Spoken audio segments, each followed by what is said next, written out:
Good evening and welcome to Northbeat. I'm Robert Holden. We begin tonight in Nunavut. The territorial government is sending aid to the community of Pungnuktu as it enters its second day without a proper water source. Pungnuktu declared a state of emergency yesterday after a problem at the water treatment plant left residents without water service. In a statement, Nunavut Emergency Management says it's sending stainless steel pumps to draw water directly from the community's reservoir. It's also sending bottled water. The government of Nunavut says it's working to fix the plant. In the meantime, residents are being asked to save water. Some say that's a challenge. It's kind of hard. Like we need to do some washing, some dishes, and our toilet need to be running. If there's no water, it doesn't drain properly.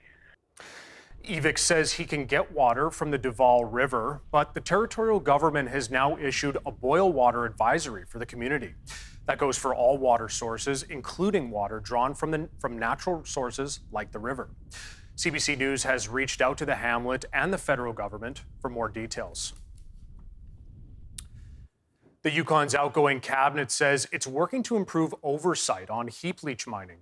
It's part of a new set of commitments following the 2024 Eagle Gold Mine failure. Gabrielle Plonka has the details.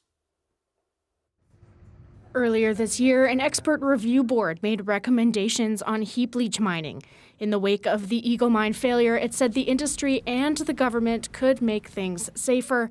Speaking to media yesterday, territorial officials say they're committed to making those changes. We've been busy identifying what's already in progress, what needs updating, and what new actions we need to start.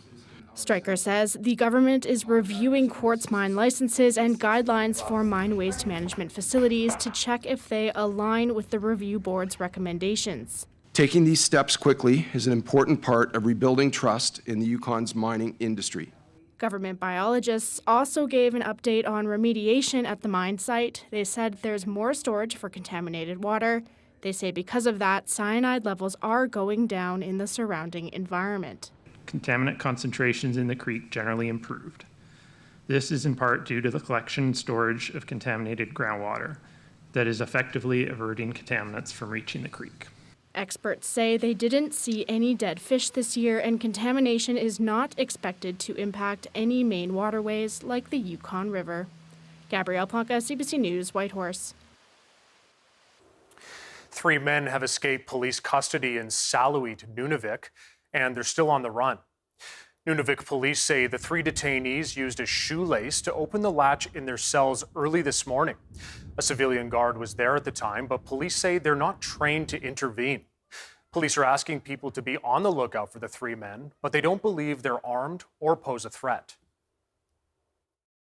All the officers that are there are out and looking for them right now. We have asked the population for their assistance and to inform us if they see them. But we don't believe that they have left the town by means of a plane, but they could be in a camp out on the land or something. So we're evaluating all the possibilities right now.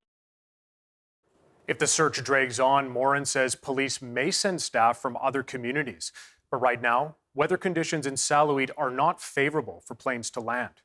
And in the last 10 minutes, Nunavik police have confirmed they've arrested one of the men. Nunavut RCMP say they are treating a death in Cambridge Bay as a homicide. Police say a 41-year-old male was found unresponsive on Saturday morning. The male was found in a residence on Kilgavik Street. RCMP say they pronounced him dead at the scene. They're asking anyone with information to contact the RCMP Major Crime Unit. Anonymous tips can also be brought to Crime Stoppers. To the Northwest Territories now, police in Fort Smith say they have a man in custody after a multi-day operation that involved drones and a police dog. RCMP have charged a 52-year-old man with assault and 5 counts of uttering threats. The Fort Smith man is also charged with resisting a police officer and breaching a court order. Police say the operation started near midnight Tuesday. They got a report that someone had been assaulted and threatened with a knife. Officers tried to negotiate with the suspect to come out of a home, but police say he was armed with that knife and threatened the officers. By 5 p.m. on Wednesday, police had obtained a warrant and entered the home, but the suspect fled. Yesterday, police caught him crossing the Slave River in a canoe. He was tracked by a police dog and taken into custody. He remains in custody pending a court hearing. 55,000 Canada Post workers are on strike across the country. Their union says the strike action is in response to the federal government's plan to reform the Crown Corporation, including an end to home mail delivery and closing some rural outlets. Aaron Collins has more on what it means for Canadians. Canada's letter carriers walking a different route today, hitting picket lines to oppose the potential end of door-to-door mail. Workers upset with proposed changes to mail service in Canada. This attack on postal workers and on the Canadian public system, postal system, is unjustifiable. It's just another example of the Liberal government just refusing to agree with workers' rights. We are sending a strong message to the government. We know that Canadians will suffer, but sometimes you have to lose something to gain other things. Changes to Canada Post endorsed by Ottawa earlier this week. Canada Post is effectively insolvent. It provides an essential service to Canadians, and in particular to rural, remote, and Indigenous communities, and Canadians are rightfully attached to it and want it saved. However, repeated bailouts from the federal government are not the solution. The Canada Post says the cuts are necessary to shore up its bottom line. The Crown Corporation losing nearly $1 billion last year. Taxpayers are now funding the Postal Service to the tune of $1 billion a year, and Canadian taxpayers are now paying more and more for a service they're using less and less. Less mail is being sent in Canada these days, just 2 billion pieces last year compared to 5.5 billion in 2006. And I don't personally use it as often as maybe some other people. Still, those who do get mail say they need it. There's always going to be people who would prefer the physical aspect of mail. And no mail service a big deal in Canada's rural communities too. You can't just go to one of the other major operators and drop off packages. We don't have those offices in a lot of our communities, so a lot of people heavily rely on Canada Post. Well, the union says essential mail like benefit checks will still be mailed out. Postal workers went on strike last year too, returning to work just before Christmas. It's unclear how long this strike could last, but with deliveries declining and costs on the rise, one thing is certain. The future of Canada Post just got a bit more complicated. Aaron Collins, CBC News, Calgary. This morning, striking workers set up a picket line outside of the Whitehorse Canada Post office as union members joined in the nationwide postal strike. Isabella Calisi caught up with some of the picketers. On top of 2 Mile Hill, members of the Canadian Union of Postal Workers have begun another chapter in a long history of strike action. With protest signs still fresh with coffee and hot chocolate stains from last December, people are sad to find themselves back on the line so soon. It is deeply frustrating. Our members are tired of this action. We've been working almost 2 years now without a contract. We've been in various stages of strike now for 11 months. Nobody wants to be out here. This was a bit of a surprise, but we were blindsided by the conference on Thursday. And like I said, we are hoping this is just the last step we need to get this deal done. For some workers, holding the picket line has become commonplace with the job. Going on 19 years now, so yeah, I've been through 4 of these in my career here, and I know how important this is, and I'm willing to stick it out as long as we need to. Despite the frustrations, spirits are being held high, with hopes that soon people can return to work. Other than the fact that we would rather be working, it's not too bad. It's a beautiful sunny day. It's a little windy, but it's not too cold. Other than that, spirits are good. Yeah, it's nice still to be outside on a nice day, but like I said, would much rather be working than standing around and walking in circles. Today is just a taste of what's to come. On Monday, the real work starts, as the picket line will be in front of the postal office during its usual hours, until contract negotiations have been concluded. Isabella Calisi, CBC News, Whitehorse. People in Yellowknife are also reacting to the strike. The Franklin Street Post Office closed yesterday afternoon. One tourist says she found out about the strike when she tried to send some postcards back home to friends and family in Australia. Surprised, but I understand why people strike as well, and I want people to have fair wages and fair work conditions. I think that's important, and I still think the postal service is valid, like it's still relevant today. Elsewhere in the city, one computer store says the Canada Post strike earlier this year impacted its customers. The strike meant delays to repair parts and slowed down service.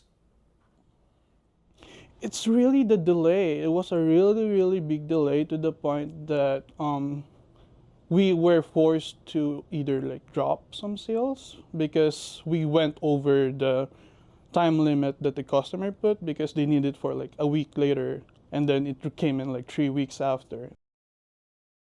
Villanka says he still supports the workers on strike. Canada Post has previously stated that no mail or parcels will be processed or delivered during its strike, but it will continue delivering government benefit checks like old age security, child benefits, and the Canada Pension Plan, as well as live animals. In the Northwest Territories, a building that housed one of 2 veterinary clinics in Yellowknife has been sold. That clinic has been closed for the past month. It remains unclear when, if ever, it will open. CBC's Luke Carroll has more. The initial closure of the Yellowknife Veterinary Clinic led to fears from pet owners in the city around a lack of emergency services. Now, the building that houses that clinic has been sold. This is according to the land title for the building. It's still unclear if that means the practice is permanently shut down. The clinic's owner, Dr. Michael Hughes, still has his veterinary license for the NWT. But one of his clients says she hasn't heard anything from him since the closure in mid-August. The voicemail for the clinic still says the office will be closed for the remainder of August. CBC News reached out to Hughes by phone, email, and at the clinic, but he did not respond to requests for comment. The extended closure leaves only one vet clinic in Yellowknife, the newly established Aurora Veterinary Hospital. The Aurora Veterinary Hospital said at the time of the initial closure it would take in everyone's pets, but would need to triage them for emergencies. Luke Carroll, CBC News, Yellowknife. 2 Clichan citizens have been struggling to afford their education after being denied financial aid. Both are from Betchican NWT and want to become paramedics, but they've been told their program doesn't qualify for funding. Sydney Cohen has more. The Emergency Medical Responder Program at the Northern Alberta Institute of Technology, or NAIT, teaches students how to assess and treat patients in medical emergencies. It's a prerequisite for the school's paramedic program. But 2 Clichan students have been told NAIT's EMR program doesn't qualify for funding. Leah Grosco is 19 and from Betchican. She's enrolled in the EMR program. Back in the NWT, there's like a big lack of healthcare workers, and there's a big lack of Indigenous healthcare workers. And so I want to learn my language, understand my culture, and I want to be able to serve my community. Grosco was denied financial assistance from the Northwest Territories and Clichan governments. Both told her the EMR program doesn't qualify for support under their financial aid policies. The Clichan government told Grosco her program is not an approved post-secondary program. They told CBC they weren't able to answer questions before deadline. Clichan government, they always encourage us Clichan citizens to go on to post-secondary, but when they do things like this, when they deny students, it makes it almost impossible because a lot of people, including me, we rely on that funding and that support. The territorial government wouldn't speak to Grosco's case specifically. They say some courses may be essential for entry into a certificate program, but don't meet the legislated definition of post-secondary education and are therefore ineligible. But the EMR course is a certificate program according to the Alberta government. Rayleigh Quiddy is a single mother of 2 toddlers. She was in the same EMR program as Grosco, but can't afford to continue. Quiddy says the Clichan government also denied her funding. I feel like that should be funded because that certificate alone, you can get a job as an EMR. Right now, Grosko is paying for her studies and living expenses out of her own pocket, but she says she was recently approved for federal funding through the Indigenous Skills and Employment Training Program. Sydney Cohen, CBC News, Yellowknife. An Iqaluit food center is raising the alarm on food insecurity in the city. They're calling it a crisis that's worsened in the past couple of months. The center says there's been a sharp increase in the number of meals they are providing to the community. The co-executive director of the Kajor Tukvik Community Food Center says they've given out more meals this year by the thousands, and it's still not enough to meet demand. Now, we believe that there is a right to food. Every human being, every person has a human right to food. Murdoch Flowers says he wants to increase meal production at the center. He's calling for more funding to hire more staff. And he says they need to be paid competitive living wages. The center has reached out to the city for emergency funding. They say the city has agreed and is on standby to help. The Mackenzie Valley Review Board has been meeting with communities in the Northwest Territories since June. They want to hear from residents about their concerns on Imperial Oil's operations in Norman Wells, their closure, and potential legacy. During a meeting in Sigachik yesterday, one participant said even though production happens in the north, northern communities aren't benefiting.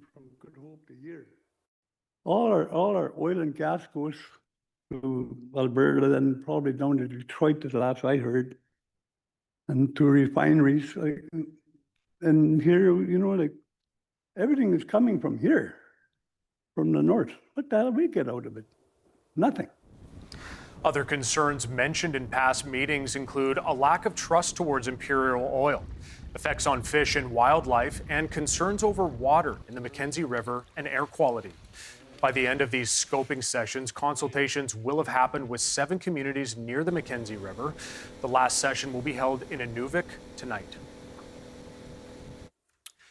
The nomination period for MLA candidates in Nunavut closed this afternoon. It marks the official start of the campaign. Candidates will make their case to Nunavut over the next month before Election Day on October 27th. Carl Cardinal has been bringing us election-focused stories. Today, he tells us about the territory's young voter demographic and what they can do to prepare for the big day. Very few Nunavummiut under 30 registered to vote in the 2021 Nunavut election. If you look at this graphic, you'll see a big difference between eligible voters and the number of registration. For example, the data Elections Nunavut shared with us showed that only 49 Nunavummiut, age 18, registered to vote in 2021. But here's the striking part. Amongst those who did register, turnout was extremely high. More than 90% of 18-year-olds who were on the list showed up and cast a ballot. How do we build on that? Elections Nunavut told us that encouraging voter participation is not its mandate. In 2021, a charity called Civic ran a student vote program to teach kids about electoral process and cast mock ballots in school. That program isn't running this year, which make it even more important to find ways for families, schools, and communities to keep young people engaged. Now, what is future voters registration? 16 and 17 years old can register early, online or at their local returning office. That way, when they turn 18, they'll automatically be added to the official list, ready for their first vote. It's a simple tool that could help turn interest into lifelong participation. Every week, CBC will provide updates as the campaign unfolds. Carl Cardinal, CBC News, Iqaluit.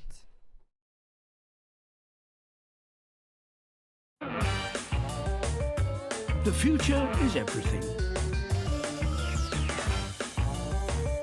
Stories of incredible ingenuity, dedication, and some extraordinary teamwork.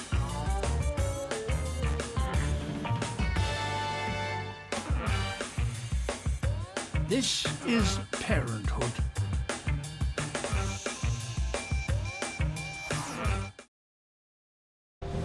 Take a voyage with me to the vast, remote, most extreme place on Earth. For many, this will be a once-in-a-lifetime experience.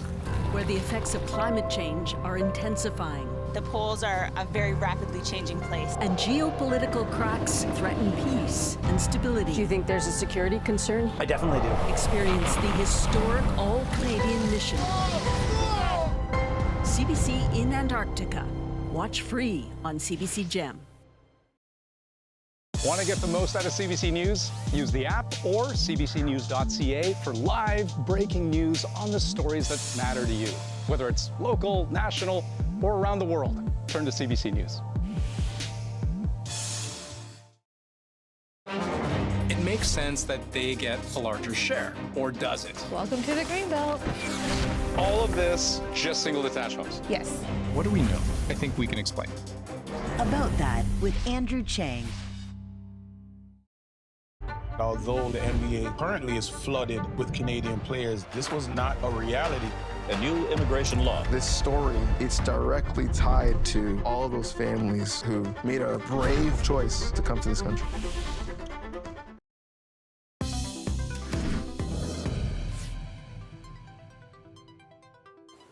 Welcome back.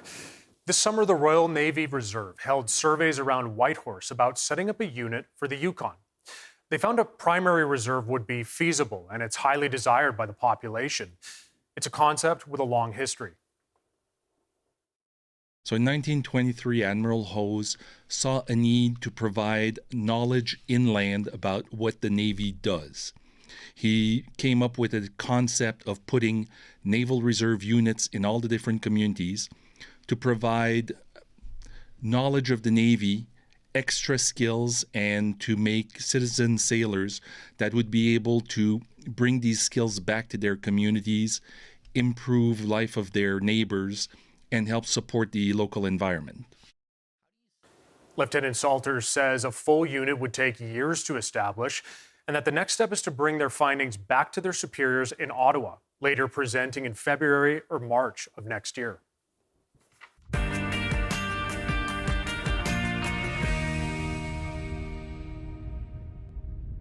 Residents of Iqaluit in Rankin Inlet are being given orange shirts ahead of Truth and Reconciliation Day. The free giveaway was organized by Nunavut Incorporated, or NTI. The shirts were designed by Arviat artist Nux Lindell of Hinani Design. They celebrate the beauty of Inuit children and culture. The butterfly in the center represents beauty and transformation. It's been 10 years since the 94 calls to action were issued by the Truth and Reconciliation Commission. CBC asked Iqaluit residents how they feel about the federal government's progress. If it is, it's too slow. Government got to step up to what they've done in the 60s. We're still healing. We're still healing, and it's going to continue. NTI previously gave out shirts in Cambridge Bay. Truth and Reconciliation Day is September 30th. Some young Yukon runners are in Edmonton this weekend. They're racing in a special event to mark National Day for Truth and Reconciliation. As George Moratos reports, it's a chance for athletes to use some of the skills they've harnessed through an exclusive club. Natalie Tiviarge is gearing up to do a lot of this next month. I only started running on a bet at the age of 23, and now I'm attempting to run a 100-miler next weekend or on October 4th. So. Right now, Tiviarge has her focus set on these girls. They're part of a run club she created. So I wanted to offer opportunities in a non-competitive environment where they could feel like they belonged and move their bodies, and we chat about ways to support your mental health. Planks. Everybody. Is it like this one? It's up to you. You can do that even our straight arms. It's up to you. I think even from a personal level, I had a lot of energy as a kid, and I was really bad at sports, and I feel like I didn't fit in. So I just thought I have a real passion and interest on with mental health. So I really want to create this group, and it's really fun. And I love running too, of course. So that's a big part of it. I thought it'd just be like a school run club where you just like run, but we play games and stuff. I like the people in it and like how there's no boys. because they're just annoying sometimes. It's very not competitive. Everybody helps each other. If you're not feeling it, you can also just walk. Probably running gives me confidence, and when I'm running, I feel free. Earlier this month, the Boy Free runners ran in the Klondike Road Relay. For many, it was their longest race. On Sunday, some of the club's runners will be taking on another challenge. And we're taking about 16 girls to run in Edmonton on, it's an Orange Shirt Day run put on by Anita Cardinal, who's fabulous, and it's right before Truth and Reconciliation Day. Okay, so you're not running to Edmonton from here? No, that is a bit ambitious. Next year? Yes, we're training for that. George Moratis, CBC News, Whitehorse.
And that is Northbeat for tonight. For news anytime, head to cbc.ca/north.